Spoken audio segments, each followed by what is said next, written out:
Welcome to Catholic Writers Every Catholic Should Read. Today's Catholic writer is Flannery O'Connor. I'm here with Sister Rose Pacatte, and I'm excited to talk about a Southern woman writer. How about you, Sister Rose? Well, I've been a fan of Flannery for about 20 years, since a really great friend introduced her to me, and I can even suggest ways of approaching her because she can be challenging as a writer. I agree. I have to make a confession right out. I can't really take too much Flannery straight up. Yeah. I have to read her fiction, except for the last two stories she wrote. I have to take most of her fiction through the lens of someone else. And I've read massive amounts of material about Flannery O'Connor, and I've read a lot of her stories mediated through someone else. But I am too sensitive a person to read her straight. Yeah, because she takes life. She's a realist, and she's rooted in her Southern reality, and that whole idea of the Southern Gothic, where she's looking at the grotesque, the misfits, the alienated, and I think she was a person who had lupus, and I think that as she did most of her writing after she was diagnosed with lupus, or a great deal of it, I think that her own alienation with her own body even became evident in her stories, especially her The Temple of the Holy Ghost. I thought that was one of her earlier stories too. No, I think that was the last story she ever wrote. Revelation, I thought was. Okay, well, I could be a little bit mixed up on that, but yeah, you're right. Revelations is, but she won the O. Henry Prize for that on her deathbed. That's right. So the way that I was brought into Flannery O'Connor was through reading her essays. Mystery and fabulous. Manners. Because what you do is you get a sense of who she was as a Catholic writer. You get her sense of how she was able to write about the horrific and the horrendous and the violent, and how it was always that moment of violence in her stories is where grace breaks through, or the mystery is revealed. But she doesn't shy away from that violence. Yeah, she said people think that fiction is supposed to be an escape from reality, and that it's really a plunge into reality, and it's a shock to the system. Yeah, exactly. Especially the way she wrote it. She really intended people to look, confront reality, and as you mentioned with her disease, she, as a very young woman, was having to confront reality in a stark way, suffering and debility and death. But also, you brought up Mystery and Manners, her essays. I was reflecting, the extraordinary insight she brought into those essays, the pithy expressions that come out of them. A lot of that was from her own, you could say, self-education as a Catholic from a very young age too. Oh, absolutely true. If you want, I've got a whole list of her quotes that I like to revisit once in a while. Mm-hmm. Yeah. Okay. So here's one, because people used to complain about her writing because they thought it was too blunt and that her writing was scandalous. And so she said, I spoke to a priest about it, and the thing he said to me was, "You don't have to write for 15-year-old girls. Of course, the mind of a 15-year-old girl lurks in many a head that is 75. And everyday people are being scandalized, not only by what is scandalous of its nature, but by what is not." And of course, she never felt that her writing was scandalous. Mm-hmm. But shocking, of course. Yes. Yeah. That sense of that moment of grace. She said it is a shocking reality because of where we're at.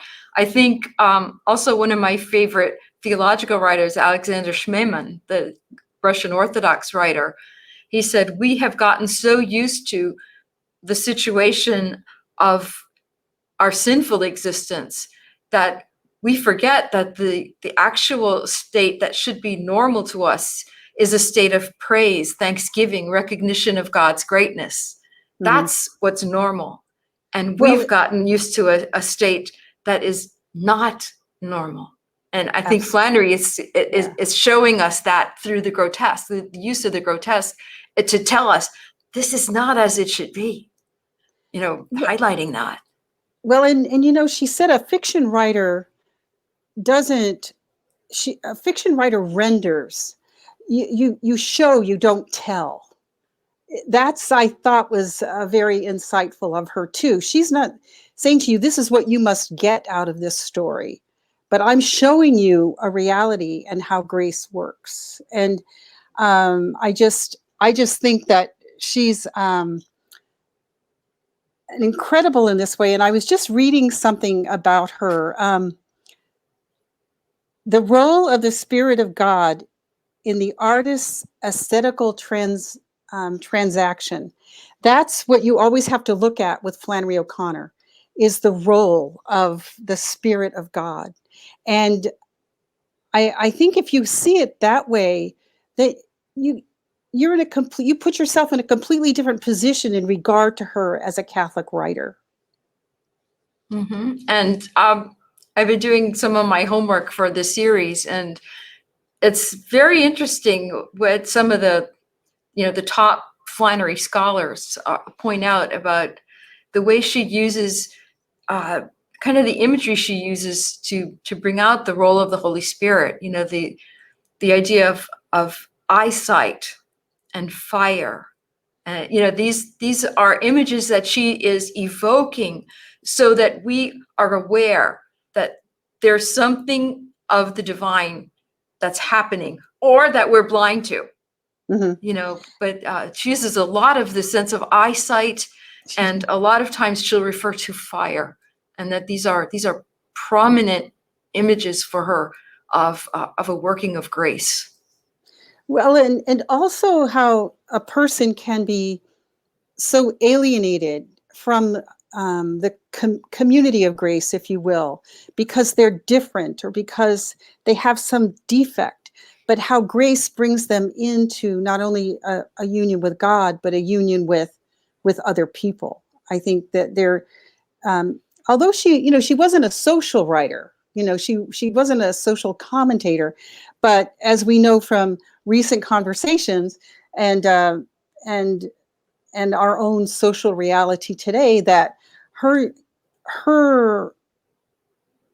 perhaps her racism, if she is a racist, or if she was racist in her writing, is being questioned. And I wrote about that. I don't know if you saw my article about it, but Alice Walker, who actually her family lived, the great African-American writer, the Black writer, her family lived right across the street from Flannery O'Connor for a few years. And her brother even collected milk for the family and took it to market for Mrs. O'Connor. But she said that the essential O'Connor is not about race at all, which is why it is so refreshing, coming as it does out of such a racial culture. It can be said to be about anything. If it can be said to be about anything, then it is about prophets and prophecy, about revelation, and about the impact of supernatural grace on human beings who don't have a chance of spiritual growth without it. That comes from another great American writer, and from the American South. And it does sound exactly like the kind of commentary Flannery would have made to tell us, no, I'm always writing about grace. And exactly. in fact, she said, people think I'm writing horror stories. And she said, no, I'm always writing about grace. It's just that when grace meets a soul that's resisting, it tends to take the form of violence. Well, and remember, the outward violence is a sign of the inward reality. It's the struggle of the soul. That's the sacramentality of fiction, or the sacramentality of film, if you will. It's that external manifestation of an inner reality. So that struggle, that violence that happens, the external violence is just a reflection of the internal violence. So the Jacob's hip getting out of its socket kind of a thing. Well, exactly. And the only way change happens in Flannery O'Connor's characters is and the revelation of grace is through that moment of violence. And I think anybody who's um, read her stories, like A Good Man is Hard to Find, when the grandmother that's the one with the grandmother, right? Yes, And it is. yeah, And the that's the misfit. grandmother. Yeah. Yeah. So and and when she's about to be killed by this serial killer, she has this revelation that you're just like one of my babies. You're Even though you've done all these bad things, you're just one of my babies. And he shoots her. Yeah. My sister, when she studied Flannery O'Connor in college, she said when she read that story, she just started crying. That Really. for that grandmother to have had that revelation that this young man who had done so much wrong in his life was like one of her babies. And isn't that true of everyone? Everyone is somebody's son or daughter somewhere along the way of life. That was that innocent baby at one time. Yeah. And then he said she would have been a good woman if she'd had somebody to keep a gun in her face her whole life. To shoot her every day. Yeah. Because she changed at that moment, and even he, as the misfit, as the killer, he was able to see that. But that's the outrageousness of Flannery O'Connor's fiction, that she goes where other people don't go. And I think if there's a modern film that has reflected a very Flannery O'Connor-esque approach to cinema, would be Three Billboards Outside Ebbing, Missouri. And even one of the characters, when you show him the first time in the advertising office, he's got a copy of Flannery O'Connor's Oh, no. book right on the desk. A Good Man is Oh, Hard to Find. Yeah, it was. When I saw that, I was actually watching a screener, and I saw it, and I went, "Whoa, what is that?" So when I went back and I looked at it, and I said, "Oh, this movie." That sets the pace for the entire film if you're familiar with Flannery O'Connor, because so many people complained about the way Black people were mistreated in the film, but how they stood up for themselves too. And they said this movie is racist. But no, not if you know Flannery O'Connor. This is not a movie about racism. It's a movie about grace and conversion. Mm-hmm. Yeah. I think we do have to talk a little bit about the racism angle, just because that gets a lot of play in social media because it is such a hot topic. And Yes.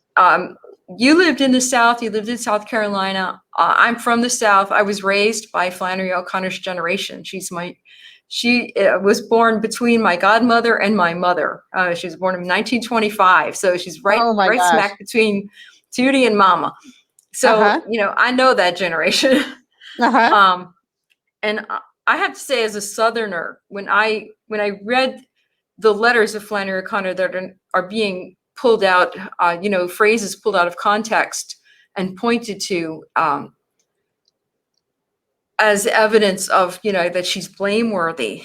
I'm a Southerner looking at that and going, y'all don't know how to read this woman, because the very phrases you're pointing to blame her, I am looking at that and saying, you do not know how someone of that generation would have said this Mm-hmm. if they were really a racist to the core. This, she's talking about feelings here, but because I don't know, because our culture identifies feelings with your identity, there's an inability to separate out feelings that a person was raised with, and Well, and also, and their actual, what they claim for themselves, which I think you see in the working out of her stories, where she identifies with very ugly characters, but in the letters that I see, she makes fun of racists, sometimes a progressive racist, anti-racist piety, by assuming racist positions, but it's ridicule. And then when she's expressing her feelings, she uses the most reverent and proper language available. But that's something that you have to be a Southerner of a certain generation to recognize. Well, and also in her, the narrator in her stories never uses disparaging language, you know, always calls a Black person a Negro. It's the language of the people themselves, and that's what she captures. And that, as some writers have said, that's her modern downfall, is that she's judged by the fact that she had such a good ear. And what she is just bringing in her writing is what she's hearing in the world around her. And people are condemning her for that. But I think that one of her stories, Everything That Rises Must Converge, was placed on the New York Times list of worthy reading during a time of racial upheaval. And it was an article called Art That Challenges and Confronts Racism. So one of her stories was put in that category. And then at the same time, some people are saying that she is a racist, well, in her personal letters. But also, do we judge a person even by her early letters, you know, by her youthful presentation of self in her private letters? That's another thing. Do we give them a chance to grow? Others will say that in one of the last letters of her life that she used a disparaging word for Black people. And that may be so. We may be left in an ambivalent state here about who she was at 39 years old. That too. But if I look at who I was at 39 years old and what I am almost 30 years later, I hope I'm not the same person. And I hope that the things that I make fun of and the jokes that I tell and things like that are much more representative of my integration of the gospel than 30 years ago. Yeah, I think also knowing that she died in August of 1964, there was still a lot of American history and African American history about to be made that she didn't live to see and that she was not able to process. Well, the Civil Rights Act came, I think, a month after she died. Well, I'm thinking especially the death of Martin Luther King Jr., you know, his assassination. Of course. You know, I don't know that she would have predicted that. That violence. You know, I think she knew that it was that people were capable of that kind of evil, but I don't know that she would have thought it could have gone that far. The bombing of the church, you know, that kind of thing. I think it would have given her such pause that we might have seen some really incredible writing. Of course, yeah. Coming out of that, but she didn't live long enough. No, she didn't. And I guess do we forgive her? Does the good or does it rise above her personal, and also the context of the letters that she wrote to who she was writing, but that she would have used a word like that do we forgive her? Does she stand? Does her writing stand anyway? I believe that it does. Right. But I'm also speaking as a white person, right? And I'm not, but then you look at Black writers who look at her, like Alice Walker, and she's able to see Flannery O'Connor for who she was, and I'm very grateful for that. Yeah, I think that's important to any writer, to take what they wrote in context, their times, and also their audience. You know, things that someone would have written in a private conversation where you don't even know the background of it. You know, what she was responding to. She may have been quoting back something. You know, quoting a third party, and we have no access to this. But I think it's a defect of our age. There's a great presumption of virtue on our part, and an inability to recognize our own prejudices and our own presumptions. And it's very easy to see that of those in a different culture, a different age. Well, in her story, The Artificial Nigger, and that is the name of the story. And so, for her, she thinks that might be the best story that she ever wrote. But her uncle said about the Negro statuary, that the lawn jockeys and things like that was very big in the South at one point. But he said that nothing shows. Let me read it to you. But above all, this is her. What I had in mind to suggest with The Artificial Nigger was the redemptive quality of the Negro suffering for us all, because there is nothing that screams out the tragedy of the South more than what my uncle calls its nigger statuary. That's powerful. And that, so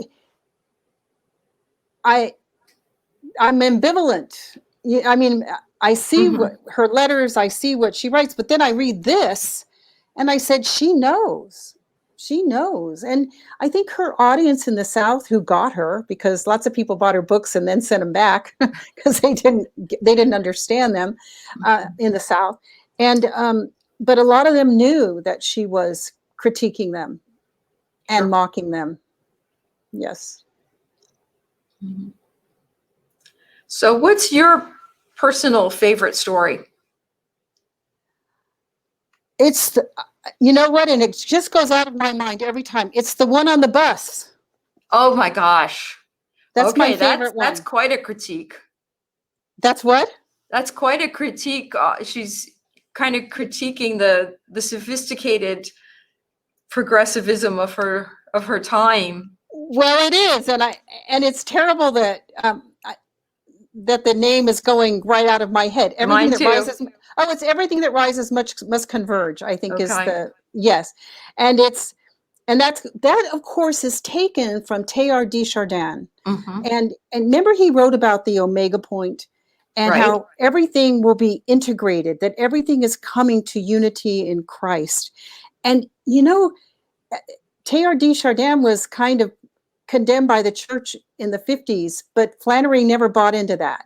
She was intrigued by his writings about the cosmos and about how everything, nature and creation, was going to converge in Christ. And I think for Flannery, she was on that road to convergence. But having said that, this story of this son and his mother on the bus, and the mother in her little hat, and an African-American lady gets on with the exact same hat. And it was like they have to look at each other and to see each other in a mirror. What a confrontation. What a vision. And there's so much more to the story than that. But it's not a long story, but it's worth... If that's your first Flannery O'Connor story, I think that would be a good one to start with. Okay. And my favorite story is Parker's Back, which is another one of her deathbed stories. Okay. And that one, I love it because it kind of shows the journey of the person to conformity to Christ, even to the point of suffering and bearing on their body his image. I love that story. I love many of it's got the fire, it's got the eyes, I got quite a bit of contrast in it. But in the end, you've got this person that's been conformed to Christ in his body. And but all the typical Flannery things are in it. And so, and again, it was one of her deathbed writings, right? That she wrote Parker's Back and Revelation during her last hospitalization. And I think she had a sense of her impending death because she had to rush. She rushed to finish Revelation. And Flannery O'Connor never rushed anything. She took a long time to write her stories. And she also left an unfinished third novel, Why Do the Heathens Rage? And now scholar Jessica Houghton Wilson, I think is her name, is working on that novel to get it ready for publication. So we will see the third Flannery O'Connor novel released within, I guess, the next year. So something to look forward to. It is, because it's a little bit hard to, that's a hard act to follow. And it's a hard, you have to get inside of Flannery O'Connor's head to be able to do that. I don't know if she is finishing the writing or if she's just preparing what was ready, Okay, for publication 60 years later. sure. With, I hope, a nice lengthy introduction and maybe some, possible conclusions. But it's definitely exciting news. Well, Because she only wrote 2 novels as it was, and then the 50 or whatever short stories. Right. Yeah. Well, there's 2 documentaries out about Flannery O'Connor. That's right. The newest one that also deals with all the issues that we've been talking about, but it's so beautifully and aesthetically produced. I think that would be another really good introduction to Flannery O'Connor. I agree. For anybody, for anyone. And I'll send you the link to the article that I wrote, because it links also to the review of the first documentary that was done about 3 years ago. And it was on PBS. So what's so good about it is that it was made for the classroom, like for freshman year literature or high school AP literature, so that you could get a grasp of Flannery O'Connor and a little bit of the context of the South that she was part and parcel of. Yes, and also, her prayer journal that she wrote as a young woman at the Iowa workshop when she was getting her master's degree in writing. When I look at her prayers and I think to myself, at her age, 24, 23 years old, I wasn't there. And I was in the convent for many years already. Do you know what I mean? She definitely had a mystical bent to her, a dimension. I think, what a calling. What a calling. Yeah. And she nourished that, I think, through her own intellectual journey as well. That the bedtime reading she did of Thomas Aquinas from the time she was a teenager, 20 minutes a night from St. Thomas, that I think that'll do something to you. Yeah. And another one of her favorite writers was Roman Guarini. Another one. She had her favorites. And there were 2 things that she didn't like. She didn't like materialism, secular materialism of the world. And she didn't like sappy Catholic devotionalism. She wanted strong Catholics. So I think that's when she talked about not writing books for little girls. She meant she was writing books for men and women, for Catholics who were Catholic to the core as she was. And most of us many of us are still on a journey of getting there. But know that she trusts you to be strong when you read her work. Okay, so Flannery O'Connor, a Catholic writer every Catholic should read.